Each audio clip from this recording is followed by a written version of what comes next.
एक बार की बात है। एक गरीब औरत थी जिसका नाम आयशा था। वह एक छोटे से गांव में अपने माता पिता और छोटे भाई बहनों के साथ रहती थी। उसके पिता एक किसान थे, लेकिन खेत बहुत उपजाऊ नहीं था और वे अक्सर किसी तरह का गुजारा करते थे। आयशा एक बुद्धिमान और जिज्ञासु लड़की थी। वह अपने आसपास की दुनिया के बारे में जानना पसंद करती थी। वह एक वैज्ञानिक बनने का सपना देखती थी, लेकिन वह जानती थी कि अपने परिवार की वित्तीय स्थिति के कारण उससे अपना लक्ष्य हासिल करना मुश्किल होगा। एक दिन आयशा के पिता बीमार पड़ गए। वह काम करने में असमर्थ थे और परिवार की आय और भी कम हो गई। आयशा को अपने परिवार की मदद करने के लिए स्कूल छोड़ना पड़ा। आयशा ने अपने परिवार का समर्थन करने के लिए कड़ी मेहनत की। उसने घरों की सफाई और खेतों में काम करने जैसे अजीब अजीब काम किए। उसने स्थानीय बाजार में सब्जियां बेचना भी शुरू किया। अपने व्यस्त दिनचर्या के बावजूद आयशा ने वैज्ञानिक बनने के अपने सपने को कभी नहीं छोड़ा। वह देर रात तक पढ़ाई करती थी और स्थानीय पुस्तकालय से किताबें उधार लेती थी। उसने घर पर भी अपने स्वयं के प्रयोग करना शुरू कर दिया। कई सालों की कड़ी मेहनत और दृढ़ संकल्प के बाद आयशा ने आखिरकार अपने सपने को हासिल कर लिया। वह विश्वविद्यालय में दाखिला लिया और वैज्ञानिक बन गई। उन्होंने वैज्ञानिक के क्षेत्र में महत्वपूर्ण योगदान दिया। आयशा की कहानी हम सभी के लिए एक प्रेरणा है। यह दिखाता है कि अगर हम अपने दिमाग में रखते हैं और अपने सपनों को कभी नहीं छोड़ते हैं तो कुछ भी संभव है। यह भी दिखाता है कि हमारे जुनून का पालन करना महत्वपूर्ण है, भले ही यह मुश्किल हो। एक ईमानदार लड़का। एक गांव में एक लड़का रहता था। उसके घर की आर्थिक स्थिति ठीक नहीं थी। उसके मन में विचार आया किसी बड़े शहर में जाकर वह नौकरी करे। वह कलकत्ता गया और नौकरी ढूंढने लगा। बहुत खोज के बाद उसे एक सेठ के घर में नौकरी मिल गई। काम था सेठ को रोज 6 घंटे अखबार और किताब पढ़कर सुनाना। लड़के को नौकरी की ज़रूरत थी तो उसने वह नौकरी स्वीकार कर ली। एक दिन की बात है, लड़के को दुकान के कोने में 100 के 8 नोट पड़े मिले। उसने चुपचाप उन्हें अखबार और किताबों से ढक दिया। दूसरे दिन रुपये की खोजबीन हुई। लड़का सुबह जब दुकान पर आया तो उससे पूछा गया। लड़के ने तुरंत ही प्रसन्नता से रुपये निकालकर ग्राहक को दे दिए। वह बहुत ही खुश हुआ। लड़के के ईमानदारी से सबको बहुत प्रशंसा हुई। सेठ भी लड़के से बहुत खुश हुआ। सेठ ने लड़के को पुरस्कार देना चाहा तो लड़के ने लेने से मना कर दिया। लड़के ने कहा, सेठ जी, मैं आगे पढ़ना चाहता हूँ, पर पैसों की अभाव से पढ़ नहीं पा रहा। आप कुछ सहायता कर दे। सेठ ने लड़के की पढ़ाई का प्रबंध कर दिया। लड़का बहुत मेहनत से पढ़ता गया। यही लड़का आगे चलकर बहुत बड़ा साहित्यकार बना। इसका नाम था राम नरेश त्रिपाठी। हिंदी साहित्यकार में इनका बहुत बड़ा योगदान है। ईमानदार मनुष्य ईश्वर की सर्वोत्तम रचना है। एक लड़के और पत्थर की कहानी। एक बार की बात है, सूरज नाम का एक लड़का था। एक दिन सुबह में सूरज टहल रहा था, तभी उसकी नज़र एक छोटी सी पत्थर पर पड़ी। जैसे ही सूरज ने उस पत्थर को देखा, उसने उसे उठाया और जितना जोर से फेंक सकता था फेंक दिया। पत्थर एक दो बार उछला और फिर कुछ दूर जाकर रुक गया। सूरज चकित रह गया। उसने अब तक कभी ऐसा नहीं देखा था। उसने फिर से कोशिश करने का फैसला किया। इस बार सूरज ने पत्थर को और जोर से फेंका। इस बार पत्थर पहले से अधिक दूर जाकर रुका। सूरज इतना उत्साहित था कि वह पत्थर फेंकता रहा। हर बार उसे और जोर से फेंकता रहा। प्रत्येक फेंके जाने पर पत्थर और दूर तक जाता रहा, जब तक कि पत्थर सूरज दृष्टि से गायब न हो गया। सूरज एक चट्टान पर बैठ गया और सोचने लगा कि अभी क्या हुआ था। उसे एहसास हुआ कि वह छोटा सा पत्थर केवल इसलिए इतना दूर तक यात्रा करने में सक्षम था क्योंकि उसने उसे ऐसा करने की शक्ति दी थी। उसने जितनी जोर से पत्थर को फेंका वह उतनी ही दूर तक गया।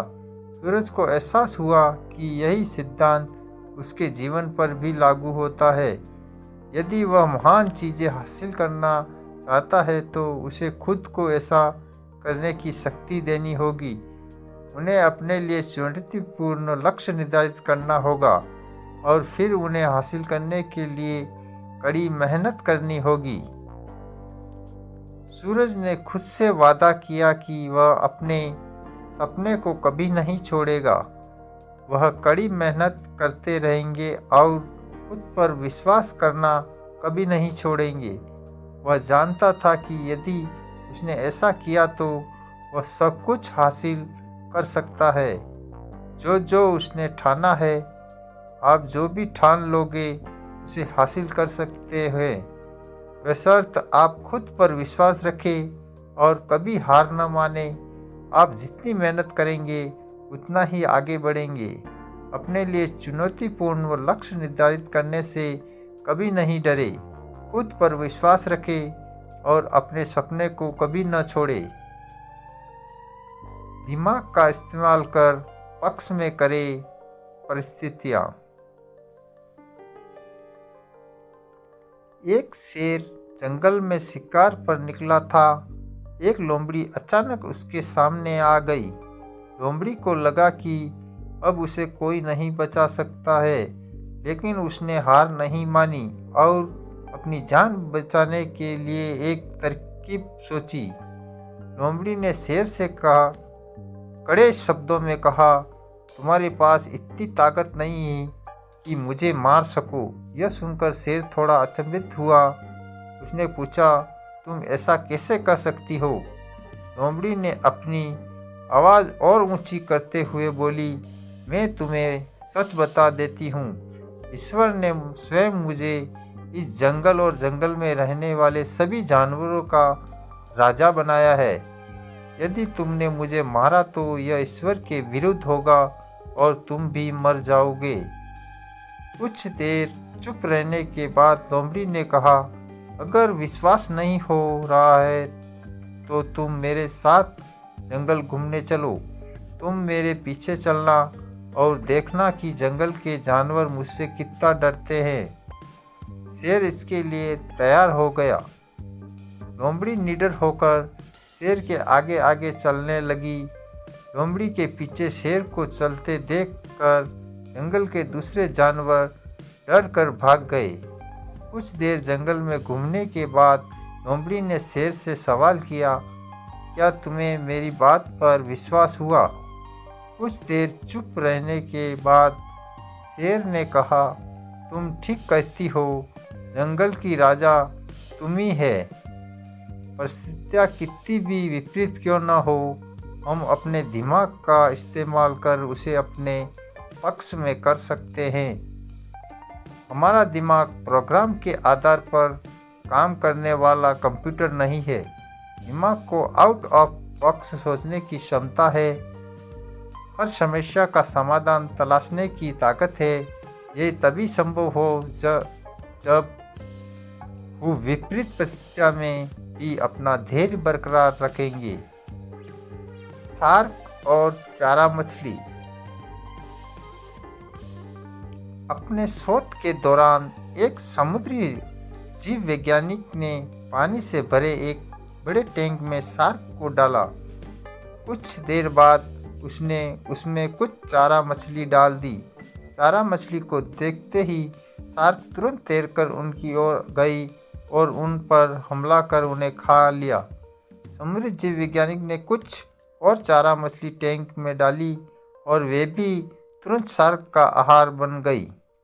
अब समुद्री जीव वैज्ञानिक ने एक कांच का मजबूत पारदर्शी टुकड़ा उस टैंक के बीचों बीच डाल दिया। अब टैंक दो भागों में बंट चुका था। एक भाग में शार्क थी, दूसरे भाग में उसने कुछ चारा मछली डाल दी। विभाजन पारदर्शी कांच के शार्क का चारा मछलियों को देख सकती थी। चारा मछली के देख शार्क फिर से उन पर हमला करने के लिए उस पर और तैरी, लेकिन कांच के विभाजन टुकड़े से टकरा कर रह गई। उसने फिर से कोशिश की, लेकिन कांच के टुकड़े के कारण वह चारा मछली तक नहीं पहुंच सकी। शार्क ने दर्जनों बार पूरी आक्रामकता के साथ चारा मछली पर हमला करने की कोशिश की, लेकिन बीच में कांच का टुकड़ा आ जाने के कारण वह असफल रही। कई दिनों तक शार्क उन कांच के विभाजन के पार जाने का प्रयास करती रही, लेकिन सफल न हो सकी। अत्यंत थक हार कर उसने एक दिन हमला करना छोड़ दिया और टैंक के अपने भाग में रहने लगी। कुछ दिनों बाद समुद्री जीव वैज्ञानिक ने टैंक से वह कांच का विभाजन हटा दिया, लेकिन शार्क ने कभी उन चारा मछलियों पर हमला नहीं किया, क्योंकि एक काल्पनिक विभाजन उसके दिमाग में बस चुका था और उसने सोच लिया था कि वह उसे पार नहीं कर सकती। जीवन में असफलता का सामना करते करते कई बार हम अंदर से टूट जाते हैं और हार मान लेते हैं। हम सोच लेते हैं कि अब चाहे कितनी भी कोशिश कर लें, सफलता हासिल करना नामुमकिन है, और उसके बाद हम कभी कोशिश ही नहीं करते। जबकि सफलता प्राप्त के लिए अनवरत प्रयास आवश्यक है। परिस्थितियाँ बदलती रहती है, इसलिए अतीत की असफलता को दिमाग पर हावी न होने दें और पूरी लगन से फिर मेहनत करें। सफलता आपके कदम चूमेगी।